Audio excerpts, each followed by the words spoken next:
Bites of Pi. This is the fourth video in the 11 series for AP Computer Science.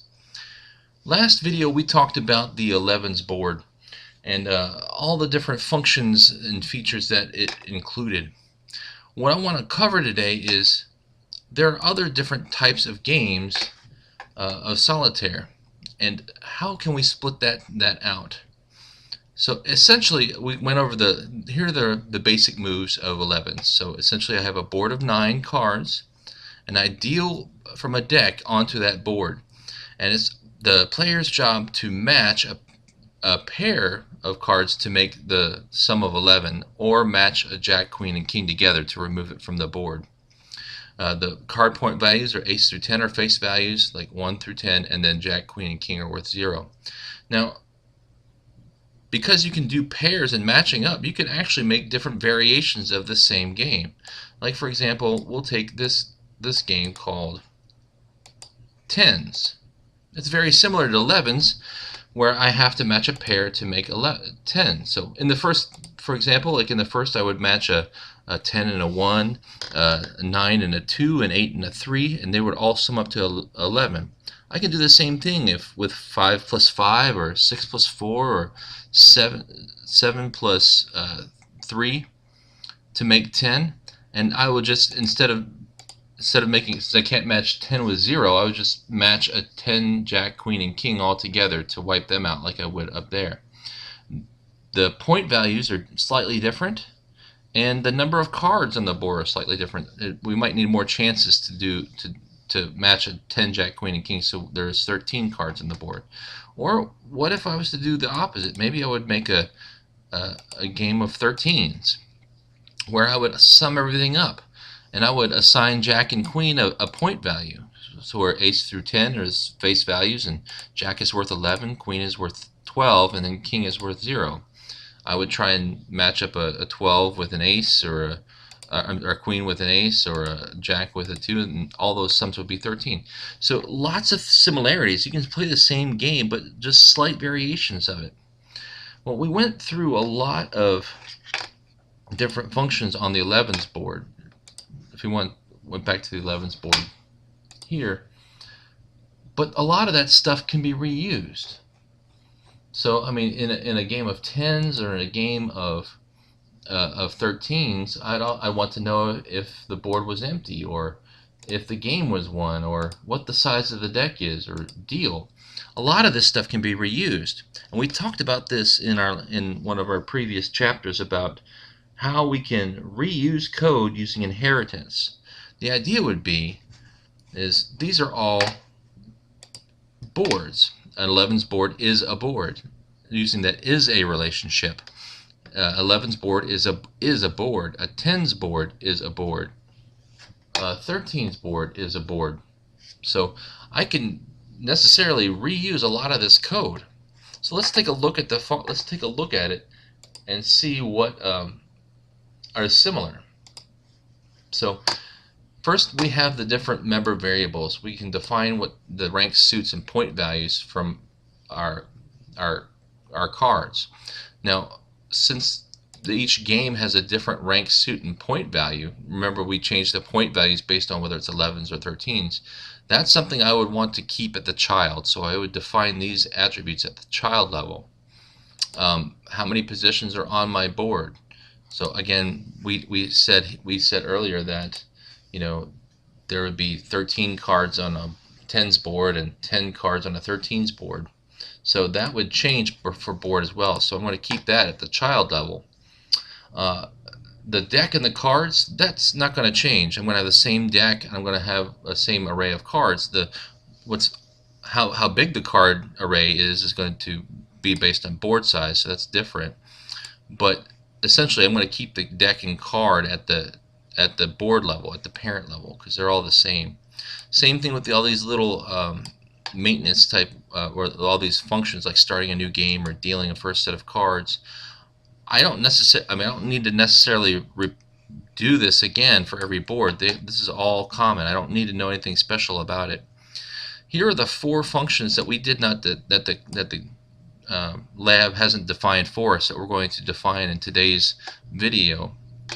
But we need to, some of these things are implementable, and some of them need to be put at a different level. So let's take the is another play possible.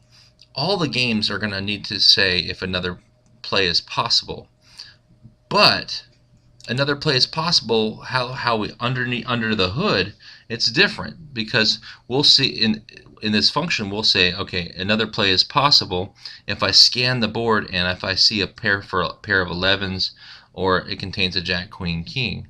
If it was 10s, I would say another play is possible if it contains a pair sum of 10, or it contains a 10, jack, queen, and king, or vice versa. So the definition, the method definition is the same across all boards, but how I implement it is different. So we can do this by using an abstract method. We can define the another play is possible at the higher level, but we can implement it at the child level. The same thing with is legal. I'm going to call is legal if I pass it a pair of, if I pass it a pair and it matches 10, or it matches a jack, queen, king, or it matches the pair is 11 or jack, queen, king, or slightly different if it was the other two games. But in all the board games, I would call is legal. How it was implemented would be different.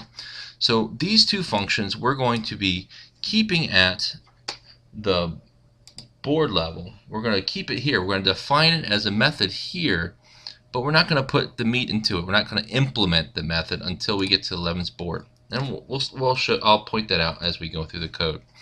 So let's take a look at board. So here I have a board, an 11's board, and a 13 board. Let me close this out so I don't. This is the old 11's board from the last video. Here I see all my maintenance functions. Everything's the same. I'm creating a new board of the deck size. I'm creating a new game. I'm shuffling the cards and dealing the cards. I've got the size. I'm seeing if the cards are empty. All that stuff is common for all the different types of boards that I have. Now, one last thing. At the bottom, notice I'm not defining I don't have that. I have cards and I have deck. But what I'm doing down here is I have the two functions. I'm saying is legal and another play is possible, but I'm making them abstract. And the whole, I'm scrolling up to the top. We're making the whole board abstract because I don't want to create an instance of board because it doesn't do anything. There's nothing that tells me what's a legal move or not. I'm making this abstract so I can't create an instance of board. I'm also making these two methods down here abstract. So I'm making a contract for any other board, like a 10's board or 11's board or a 13's board, saying, hey, if you want to be a board, you have to implement these functions. Notice also here from our last video, I don't have functions here like contains pair sum 11 or contains jack, queen, king. I don't have those functions in the parent class because they're unique to 11's board. A 13's board won't have that. A 13's board will have something different, like, I'm going to scroll further down, instead of contains jack, queen, king, I'd just have a contains king. Or instead of contains pair sum 11, I'll have it contains pair sum 13. Now these functions are going to call the abstract functions are going to call these functions, but it's different, and I'm not going to declare those functions at the board level. I'm going to declare them at the child board level. So let's take a look at what we've got so far. So here again we're saying board size is 9 for an 11's game, and jack, queen, king, spades, hearts, clubs. Now notice the point values again are 1 through 10, and then jack, queen, king are 0. In a 13's board, that would be slightly different, where it's 1 through 10, but jack is set to 11 and a queen is set to 12 and a king remains 0. So let's get started on implementing is legal. Alright, so let's pseudocode this out. I've kind of pseudocoded this out for us ahead of time so we can kind of walk through this. So is legal.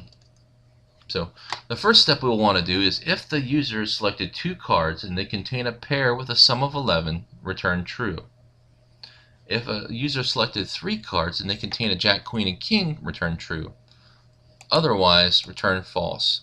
So essentially, when you click on the is legal is going to, when the user actually clicks on a card or a set of cards. Let me run Levin's jar here. So this is selected cards are going to be what I pass in when I select these cards. So when I hit replace, it's going to call is legal to say all these cards that I've selected legal.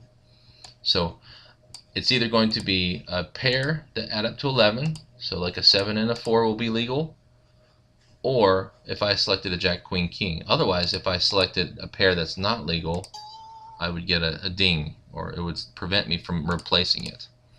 So let's implement, let's do this. This seems pretty easy. We haven't, let's say, how will we determine if the user passed in 2 cards? Well, that's fairly easy. I'll say if select cards dot size equals 2.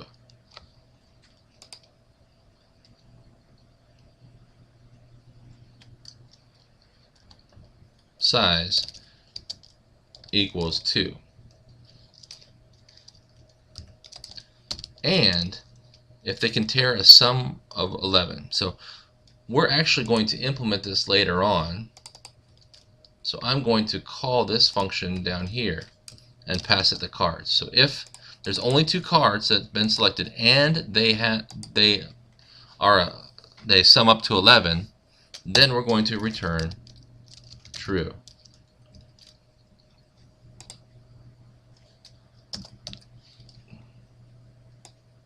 Okay, so far so good.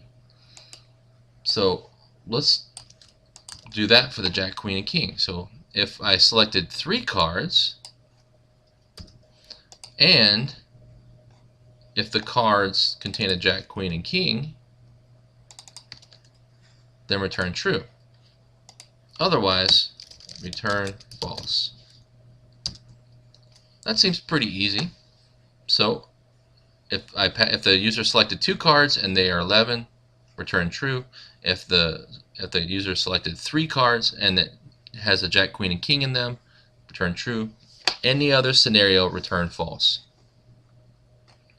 Cool, that was fairly quick. Let's do the next one. Another play is possible.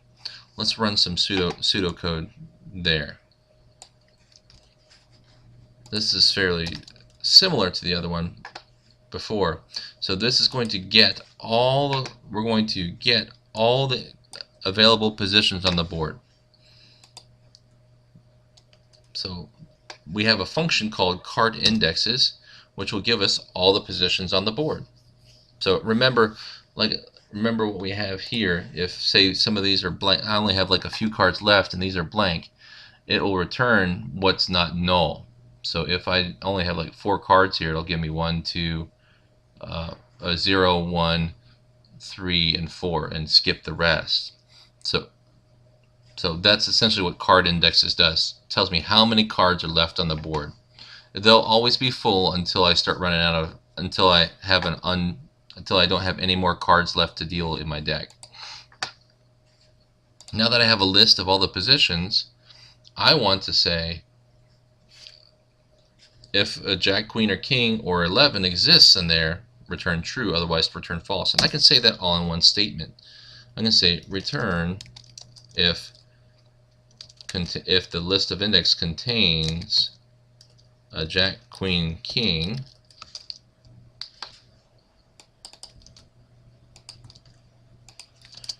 or if contains pair sum 11. So if the entire board has a pair of that adds up to 11, or it has a king, a jack, queen, king, then the user can keep playing. Remember from yesterday, every time I hit replace and add a new one, it'll see if there's another play in here. If there's no more plays left, it'll say either I won or I lost, depending on if the board is empty or not. If the board isn't empty and there's no more plays possible, it'll say I've lost. I won't go through that because we covered that in last balance. So that's fairly straightforward. 2 lines of code. Now let's get into the heart of the matter. Let's figure out, how do we tell if I give it a list of positions of cards, how will I know it contains a pair of 11s? Now there's many different ways to tackle this, but we're going to tackle it this way. We're going to initialize some variables. We're going to loop through some cards until we have one left. And then we're going to loop through that set of cards and see if another card matches. If they add up to 11, return true. If we go through all that and we don't find anything, then we return false. So let's start off by creating a first card and a second card. Now let's loop through those cards. So I'm going to start with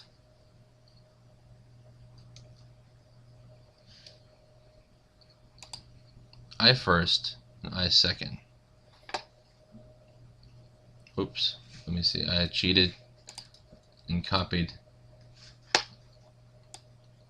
Let's loop through, let me just type this out.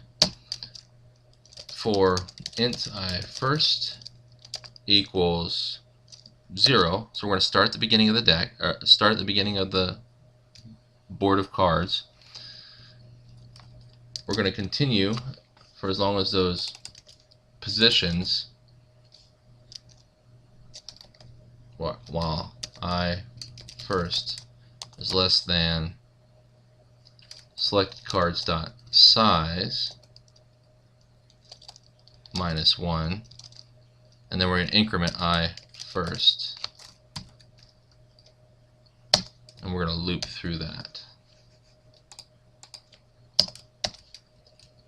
Okay, so we're going to start at the beginning, and we're going to keep going and looking at the first. We're going to compare the first card with all the other cards. If that card doesn't match up with any other cards, we'll go to the next one, compare that card with all the other cards.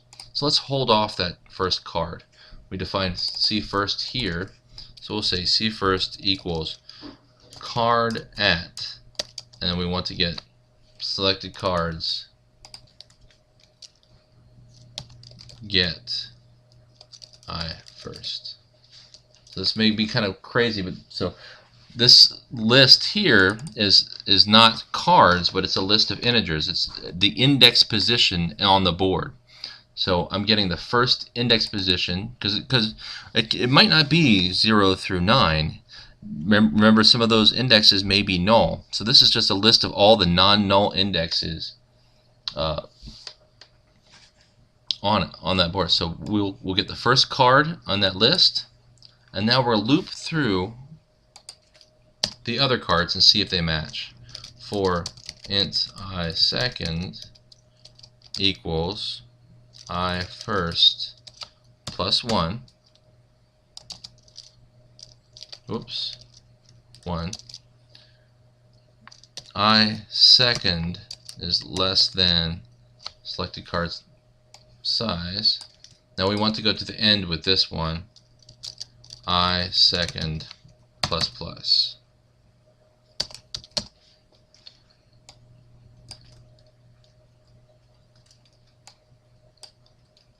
Alright, so now we want to do this similar thing here, but we'll want to grab the second card. So now we have 2 cards that we can compare. If the first card, C first dot point value plus C second dot point value equals 11, return true. Alright, that's a lot of stuff. Let's see if we make sense up to this point. So we're going to loop through the entire deck all the way up till just short of 1 card. and we're going to compare that first card against all the rest of the cards that we've selected. If we find that matches another card and the sum equals 11, we're going to return true. We don't have to evaluate anymore. We know that there's at least one pair that adds up to 11. If it doesn't, if there's nothing that matches with that, we'll start over again and try the second card. Compare that with all the cards behind it. If that makes a pair match, it'll return true. Otherwise, it'll continue on. Now, if we loop through the entire deck and we can't find any two cards that match, we're going to return false. So all other routes have been exhausted. Whoops, I don't want to put it in the for loop. Yeah, I'm putting it in the for loop. That would be bad. That would be totally bad.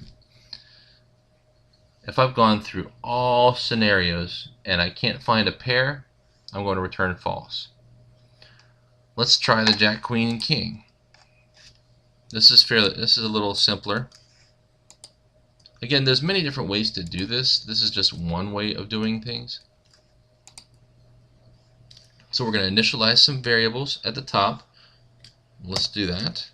We'll call string rank, because we're going to evaluate whether it's the Jack, Queen, King or not.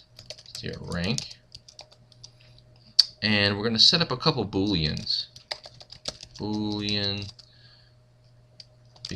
Jack equals false, Boolean Queen equals false, and Boolean King equals false. We're setting them all to false to start off with. Now we're going to loop through the car. We're going to loop through and check. We can use, and since we're not doing anything fancy, we can use an enhanced for loop and say integer I, let's call I position, in selected cards. So we're going to loop through all the different positions on the board. Let's get we'll get the cards rank.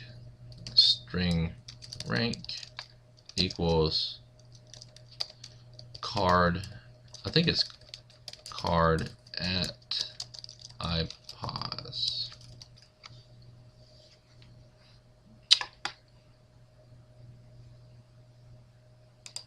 Okay, so we're getting the card. We want the rank of that card. Dot rank. So the card at this position, we're going to get the rank and store that. Now we're going to have three sets of if statements. If string rank dot equals ignore case Jack, we're going to set Boolean Jack to true. And we'll do the same thing for the king and the queen and the king. Queen and king.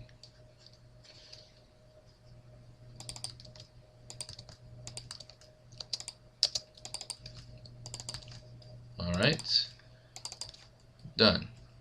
So we start off this function setting all things to false. Say we haven't found a Jack, Queen, or a King. As we loop through the cards, if we find a Jack, we're going to set it to true. Now it's okay if we find two Jacks because we're just setting a true back to true again. But at the end of this, if all three values are true, then we know we found a Jack, Queen, and a King. So we can say return if this is true and this is true and this is true.